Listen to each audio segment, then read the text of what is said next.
Okay, hi. Hi. To this beautiful room full of amazing people. I wrote down everyone's gift.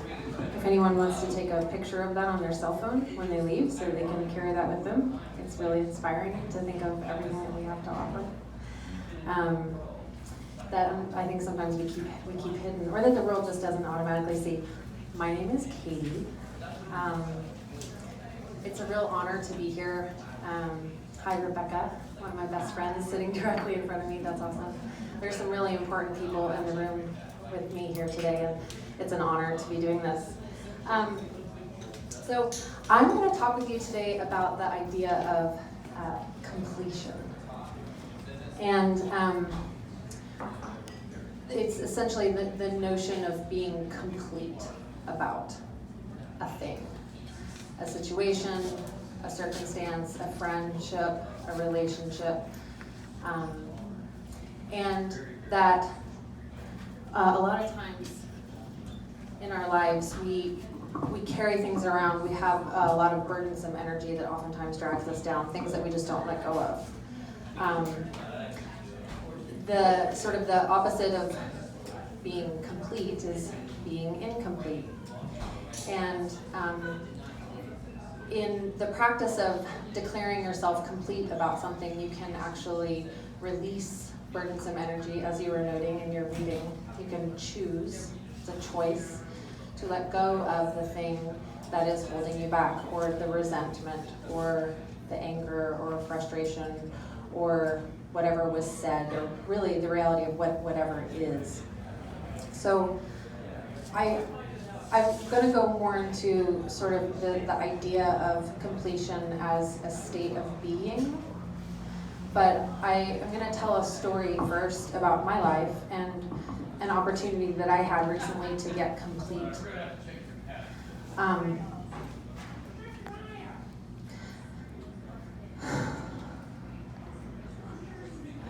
My dad died a couple weeks ago.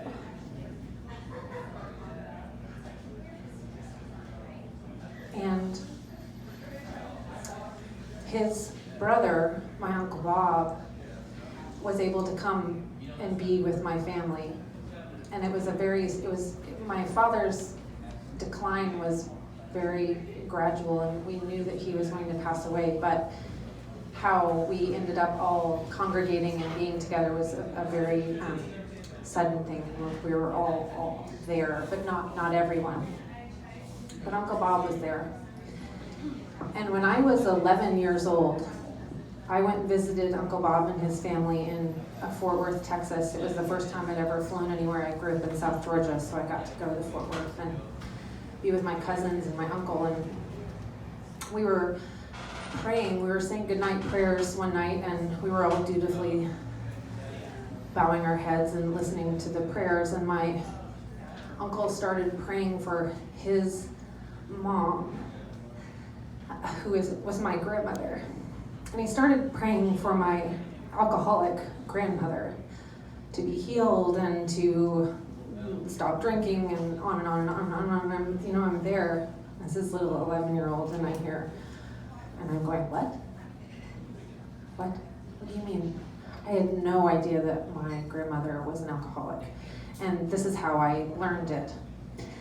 And there was so much confusion in that moment for me as a little girl. And I remember looking around at my three cousins who were in the room, and I'm thinking, why aren't they freaking out right now? Like, why is this something that's just goodnight prayers? Like, there was already in my little body all this resentment and confusion and anger. And fast forward many years, and I didn't know how to say anything about that. I had no idea how to capture all those feelings.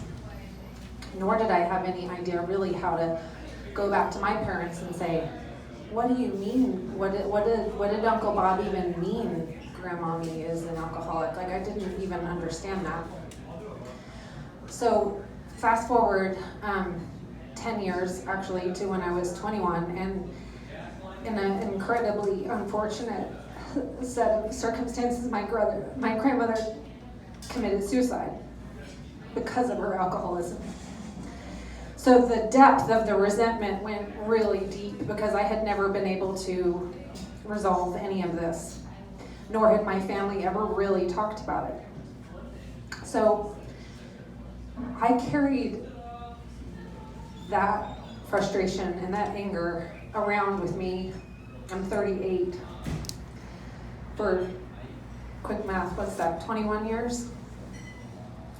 No, bad math, 27 years. Thank you, doesn't matter. And when I heard that Uncle Bob was coming to my dad's memorial, I was upset. Because I didn't want him there, because I still didn't understand, like I was still angry, right? And then I realized, oh my God, Katie, this is an opportunity to actually get complete. This is an opportunity to face my uncle, to tell him that I had been carrying this around for 20 plus years, which I knew he did not know. And to say everything that needed to be said, and really, in many ways, to take responsibility for my side of the street. To say what needed to be said in a way that I could ask for forgiveness for the 20 plus years of bad feelings that I've been dragging around, and also to acknowledge him for who he is and who he was, both as my father's brother, but also a man who has a lot to give the world and is someone in my life that is very connected to my dad. So I'm in Thomasville, and this was 3 weeks ago, and Uncle Bob and Aunt Jane arrived, and I've got all this energy around it. I don't know when I'm going to do it or how I'm going to do it, but I'm greeting Uncle Bob, and I'm holding his two hands, and I say to him, Uncle Bob, if there's an opportunity at some point this weekend, I'd like to talk to you about something. And I'm like holding his hands, and then that inside part of me is like, Katie, do it now. Like, what if that opportunity never comes? Like, this is the moment. And so I hold his hands, and I kind of take a step back, and I just share with him really succinctly, kind of like I shared with you, but of course he knows all of this, but he had no idea what he had done to me when I was like, he had no idea the impact that had on me. And then of course he lost his mother in a tragic experience, and then his brother had just passed away, and I essentially asked him, I told him that I was sorry for carrying all this around for so many years and holding this against him in a way that is totally out of his power. Like he was praying for Pete's sake when all this happened. So it was never his intention to impact me that way. But I had the opportunity to look in his eyes and say, Uncle Bob, I've been able to, I want to get clear with you, and I want to acknowledge you for who you are. And I said, if there was, knowing how important you were to my father, that I have to let this go and open myself up to the possibility of the relationship that you and I can have going forward. And he was just like, oh my God, I'm so sorry. I had no idea that I did that to you at that young age. He had no idea. But then also, we go in for this hug. My father was like 6'5", and gorgeous. And Uncle Bob is like 6'4", and gorgeous. Big man, big people. We come from good stock. And he wept in my arms, like, I don't even want to say like a child. He wept in my arms like a 60-something-year-old man who was feeling everything that he could possibly feel in that moment, and I held him. I was like holding him up. And it was such a powerful experience for me to immediately be available to my uncle in a way that my heart had not allowed me to be available to him for decades. And it was in that moment I got complete. I cleared it. It was all gone. All of the negative energy was gone. Everything that I held, honestly, like in so many ways, even stuff that I've held on to around my grandmother's death, things I'd held against my parents for not talking about it, like all of it, it's just gone. And I felt this incredible sense of lightness and, you know, like I was able to put it away, not even put it away, it disappeared. It didn't have, well, I have snot running down my nose. Oh. I'm a mother, and I have baby wipes. Go me. Anyway, I was able to practice that. I was able to practice completion, this tool that I have learned, and now I am teaching others and sharing with others in the work that I do, in this profound way that I couldn't really have anticipated what an impact it would have both on me and then on my ability to be present for the entire weekend, to be with my mother and my brother and my sister and all these amazing people who were there to remember my beloved father and a legacy. And I now feel so empowered by doing this. So I didn't even look at the watch to see what time I started, but that's a really powerful, for me, and I hope it resonates with you, example of being able to get complete around something. And now I have more space. I have like the space inside of me where that resentment was hanging out, it's not there anymore. And so there's room for something else. There's room for more love. There's room for more compassion. There's room for more forgiveness of both myself and for others. And that's really what getting complete around something is. Okay, wow, I talked a long time. So what I want to encourage everyone to do, and I really did want this to be a conversation with you all, but thank you for allowing me to share that story. I hope it impacted you in some way, and maybe made you think of a relationship or an experience or an event or that one time that person did that thing, or you got shut down and you've been just angry about it. And so what I'd love you to do is I'd love you to look at the sheet that I gave you, and I want you to think about something that you'd like to be complete with. And it can be anything. It doesn't have to be huge like my experience that I described, like that's a really profound one, but it can be really anything that you'd like to let go. And then if there is anything that in this moment you can actually simply declare yourself complete about, like you said in that introduction, it's like it's a choice, it's a freedom, we have the power, we as individuals, as human beings, have the ability to declare ourselves complete about something, and it is so. Is there anything that in this moment you want to declare yourself complete about? Excuse me, is that related to the first one or not? I don't know what you It can be. So you might like to be complete about something, but you're not ready to declare yourself complete about it. So it could be, you could want to be complete about an old relationship that didn't go well, but that might take some more work than simply declaring yourself complete.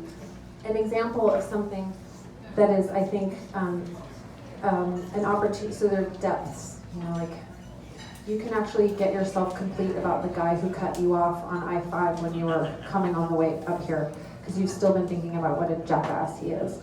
So that's an example of burdensome energy that you carry around that's not doing anything for you. It could be maybe that like you asked your husband to empty the dishwasher and he didn't, and then you had to, and you 6 hours later are still thinking about how he never empties the dishwasher when you ask him to. It's like letting go. You mean in like some let's ways. go? Yeah, letting go. And it can also be with inanimate objects. It can be it can be an event, it can be a thing. Yeah, exactly. There's, and I mean, it's hard to, this is 20 minutes, right? So, then I think if there's anyone that is able to declare themselves complete, and this is something you can take home and work, like what's possible? If there's something that you've been able to just now in this moment on your own sheet of paper, be ready to let go of. I'm done. I'm good. What's possible? What can you insert into your life because that burdensome energy is no longer there? Like in my instance with my uncle, like I can actually have a relationship with him now. The only other male in the Jim Duke family that's still living, like I get to actually love because I'm choosing to, because I've processed what I needed to. I've let go of my own resentment. And then maybe something in this last question, again, this is something you can do on your own at home. Maybe like you think about it in 4 days. Is there something that you really would like to let go of, but you have no freaking clue how? Like that one time that you just completely bombed that interview, and you like, what do I do? Like, how do I let go of it? Maybe you don't know. Like, is there anything that's just come up that you think, man, I would love to let go of that, but I really don't know. I don't know how to even do that. Yeah. But would you be able to let go of your thing with your uncle without having that conversation with him? No, I needed to have that conversation. So what if we need to have that conversation with this person and we just can't, it's just not possible, then we can't let go and then we resign to that? So your question is if you need to have a conversation with someone in order to be complete. So that's actually, so thank you for asking that question, and something that I wanted to get to and be really clear about, that completion, being complete, it's a state of being. So like you might say, I am relaxed, I am drowsy, I am happy, I am complete. It's a state of being. It's a declaration of powerful intention. So to be complete about something does not mean that the work is finished. It doesn't mean, so I think to your point, I probably was energetically complete before I had the conversation with my uncle. Although I hadn't declared it for myself, for me personally, once I had that conversation, I was like, okay, like I did it, right? But I had leading up to that, I knew there was that part in my soul that had to have that conversation in order to be fully present at my father's memorial and to have that relationship. So declaring yourself complete, actually what it does in many ways is it brings you present. It offers you an opportunity to be responsible for whatever you've been holding on to, because kind of like I think it was mentioned before with Sherry saying, who cares what other people think? I had no idea what my uncle thought. I don't know if my uncle had any feelings about me or had any memory of that moment. I don't think he did. So he was clueless.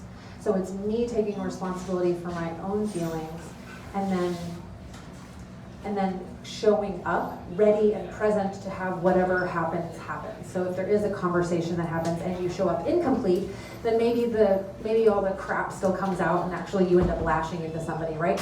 But by showing up complete, where you know you've done the work, you're ready to be clear, you're ready to let it go, then it gives that person the opportunity to relate to you from a clear place, as opposed to bringing all that negativity with you. You're like, I actually got rid of the old luggage, and now I'm here to say I'm sorry or to tell you what happened. Let me just look at my notes real quick because I don't. So just a couple things that I wrote down. Completion is about leaving burdensome energy behind, learning what there was to learn from an event, a situation, or a relationship, and being able to move into the next moment from a clear, neutral, and non-reactive place. It is an action that is based in forgiveness. Being complete provides freedom, choice, and access to your own greatness. Hey Sherry, do I have a minute to see if there's anyone that wants to? No? Okay. So ideally, had I had more time, I would have loved to hear from you in terms of something that you've gotten complete about in this room, surrounded with all these amazing people. If you want to have a conversation about that after, I'd love to hear it. If you want to shoot me an email, do that. My website's on the bottom of the little slip. I'd love to be in conversation with you. Thank you so much for allowing me to share this personal experience with you and where I am in my life. And I hope that truly my prayer was that I could just be open and allow the divine to flow through me. So I hope that if anything has shifted for anyone, then that was my hope. So thank you so much.